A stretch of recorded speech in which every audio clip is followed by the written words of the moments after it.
leçon pour appliquer les restrictions et on souhaite appliquer quand même quelques limitations aux élèves. On a tout à fait la possibilité, vous l'avez vu précédemment, de choisir des restrictions directement dans la classe quand elle est ouverte. Donc là, j'ai déjà ouvert ma classe et pour ce cas particulier, je vais l'appliquer à tous mes élèves systématiquement. Donc vous avez compris avec les vidéos sur les leçons qu'on peut l'appliquer à des élèves ou qu'on peut l'appliquer à des groupes indépendamment. Donc là, pour ce cas-là, je vais l'appliquer à tous mes élèves. On peut appliquer des restrictions, des apps autorisées ou des sites web autorisés à la volée. Je vais commencer par les restrictions. Donc, je vais cliquer sur le plus et je vais directement avoir la notion de temps. Donc là, je vais garder mes 30 minutes. Les genres autorisés, je vous avais déjà dit que c'était filtré par l'établissement, donc pas nécessaire d'y toucher.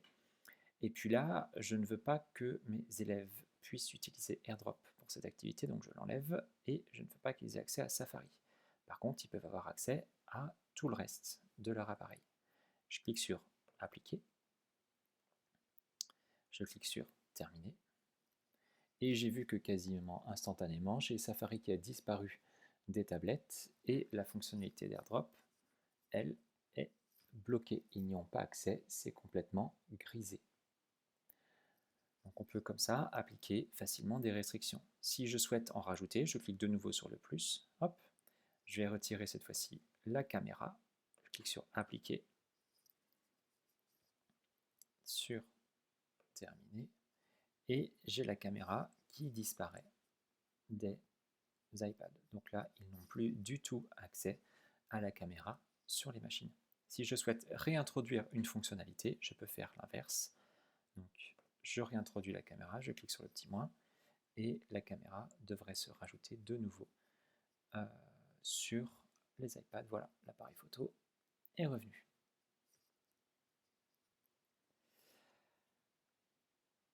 Alors, j'ai dû faire une fausse manip, il m'a réautorisé Note en même temps. Donc, ça nous fait une bonne transition pour les applications autorisées. Donc, je vais cliquer sur le petit plus et là, on retrouve le même menu qu'on connaît dans Leçon. On a de nouveau une durée de temps, une notion de temps, et puis là, on va pouvoir choisir nos applications. Donc, mettons, je veux les verrouiller à la volée sur Keynote, sur Note, qui s'est ouvert, et puis mettons sur pour l'école, tiens. Hop, je vais appliquer immédiatement mes restrictions. Donc je vois que les restrictions en elles-mêmes, elles sont revenues à 0 pour les 30 minutes. Et donc sur mes tablettes, j'ai cette fois-ci Keynote, Note et pour l'école qui sont autorisés pour l'ensemble des élèves. Donc dans l'application Note ou dans l'application Keynote, ils ont accès à l'ensemble des documents qui sont fournis à l'intérieur. Donc il faut bien en avoir conscience quand on verrouille les élèves sur une application en particulier, ils ont accès à tout ce qu'il y a dans l'application, sauf pour le cas particulier des sites internet dans Safari. Si je veux retirer, mettons l'accès à Notes pendant le travail, hop, je peux supprimer l'accès à une application et l'application va se retirer des iPads des élèves. Donc on le voit sur mon élève numéro 1, l'application Notes s'est fermée toute seule. Elle a disparu de son iPad. Dernière possibilité, donc je vais supprimer toutes les autres restrictions. 3 petits points, effacer toutes les limitations. Voilà, et je retourne à 0 pour l'ensemble de mes élèves. Ce sont les sites web.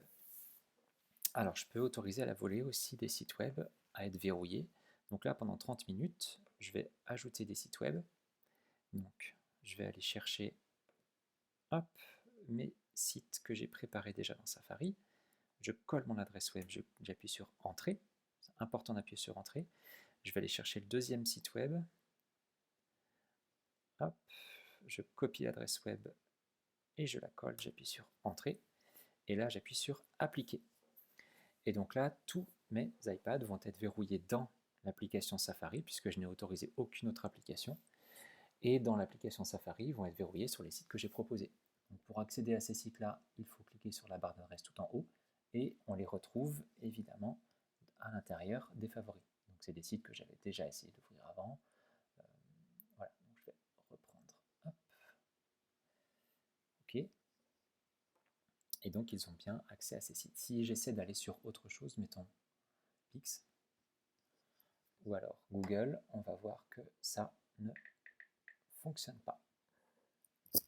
Les pages sont restreintes.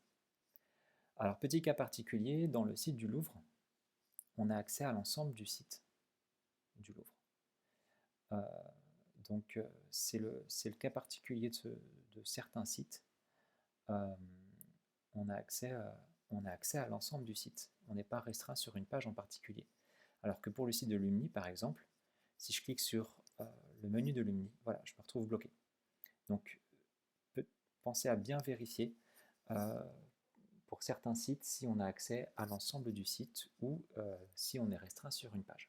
C'est la seule limitation. Donc voilà comment faire. Ah oui, j'ai pas effacé les limitations, pardon. Hop, 3 petits points, toujours pareil, et effacer toutes les limitations. Terminé. Si je veux être sûr, quitter la classe et supprimer les restrictions et quitter. Donc voilà comment faire pour appliquer à la volée des limitations à l'ensemble d'une classe.